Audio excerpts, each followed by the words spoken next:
Arsenal football ক্লাবের ২০ বছরের আক্ষেপ এখন মুছতে যাইতেছে।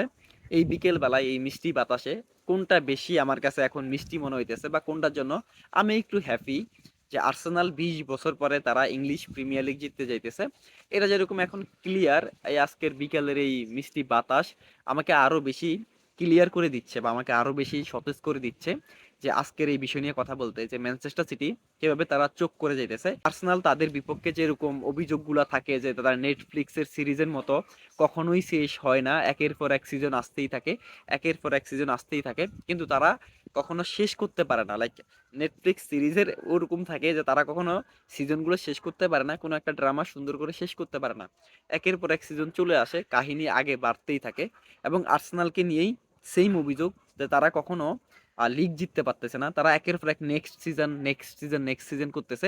এবং আমার মনে হয় এবারের আজকের দিনে আমি এখন কথা বলতেছি, এখন পর্যন্ত আর্সেনাল ফুটবল ক্লাব ৯ পয়েন্ট আগানো ম্যানচেস্টার সিটি থেকে। ৩১ ম্যাচ খেলছে আর্সেনাল, সেখানে তারা 70 পয়েন্ট নিছে। এবং ম্যানচেস্টার সিটি এক ম্যাচ কম খেলছে, তারা 30 ম্যাচ খেলে 61 পয়েন্ট নিছে। ধরলাম তারা আর একটা ম্যাচ খেলছে, ম্যানচেস্টার সিটি একটা ম্যাচ খেলে ফেলছে, তারা জিতে ফেলছে, তারপরও 6 পয়েন্ট আগানো থাকবে। ম্যাচ বাকি আর মাত্র 7 ম্যাচ। 7 ম্যাচের ভিতরে 6 পয়েন্ট হারানো এটা অনেক কষ্ট। সেখানে তাদের একটা ম্যাচ হচ্ছে এই ম্যানচেস্টার সিটির সাথেই। এবং ওই ম্যাচ আপনি কি মনে করেন যে at this moment Manchester city তাদেরকে হারাই দিবে? আমার কাছে সেটা মনে হয় না। অলদো ওই ম্যাচটা ইতিহাদ স্টেডিয়ামে, কিন্তু এগুলো আর কোনো ম্যাটার করতেছে না যে কোথায় খেলা কোথায় কি। আর্সেনাল যেই ফর্মে আছে, তারা যেভাবে ডিফেন্সিভলি সলিড, আমার কাছে সেম মনে হয় যে ম্যানচেস্টার সিটি ঠিক ততটাই তার বিপরীত। তারা ডিফেন্সিভলি এত বেশি ওপেন। তারা মার্ক গুইরে সাইন করছে, যে কিনা ইংলিশ প্রিমিয়ার লিগের সেরা ডিফেন্ডার এখন পর্যন্ত ছিল, সেখান থেকে তাকে সাইন করা হয়েছে। কিন্তু তারপরেও ওরকম সে ওরকম মানে তার পারফরমেন্স ঠিক আছে, কিন্তু ম্যানচেস্টার সিটিকে অ্যাজ এ টিম হিসেবে এস্টাবলিশ করা ওটা পারে নাই। গতকাল রাতে যখন এভারটনের সাথে আর্সেনালের ম্যাচটা দেখবেন ইতিহাদ স্টেডিয়ামে, 88 মিনিট চলতেছে এবং মিকেল আর্তেতা পুরো স্টেডিয়াম একদম চুপ হয়ে গেছে। প্রত্যেকটা খেলোয়াড় থেকে শুরু করে সবাই একদম চুপ।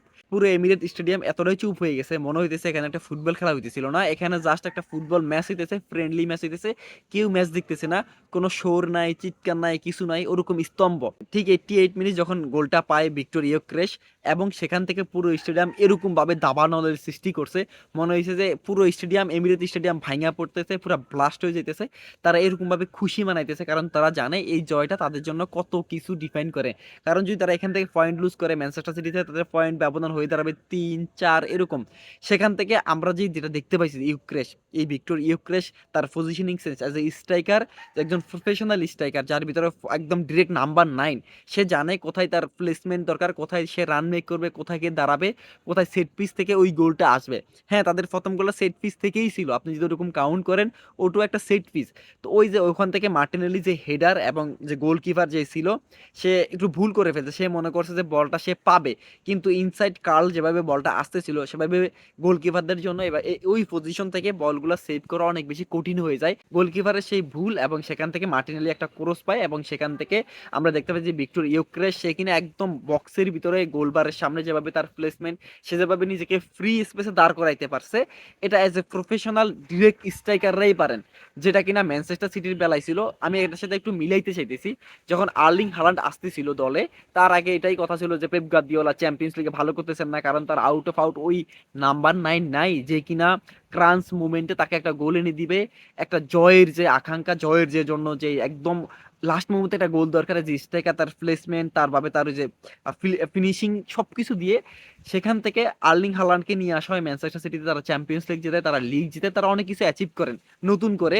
যদিও আগে গার্দিওলা জিতছেন, আর্তেতা নাম্বার 9 নাই তার দলে, সে ওরকম ভাবে নিজেকে ডিফাইন করতে পারতেছে না যে তার একটা নাম্বার 9 দরকার এই সেই।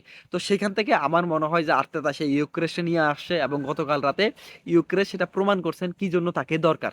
এবং আমি অভিনন্দন জানাইতে চাই ম্যানচেস্টার সিটিকে, যে তারা আরেকবার বটল করছে, ব্যাক টু ব্যাক 2বার, যেটা কিনা আশা ছিল না। এবার তারা জিতার জন্য ফেভারিট ছিল। এবং পেপ গার্দিওলাকে নিয়ে আপনি অনেক বেশি ক্রিটিসাইজ করতে পারবেন, তার টিমকে সে যেভাবেই মডিফাই করে বারবার, সেটা তার টিমকে অনেক সময় হেল্প করে, কিন্তু আবার অনেক সময় ব্যাকফায়ার করতেছে, আমরা সেটা দেখতে পাইতেছি। এবং লাস্ট মুহূর্তে আমি এতটুকু অভিনন্দন জানাইতে চাই ফুটবল টিম আর্সেনালকে, 20 বছর পরে তারাই জিততে যাইতেছে ইংলিশ প্রিমিয়ার লিগ।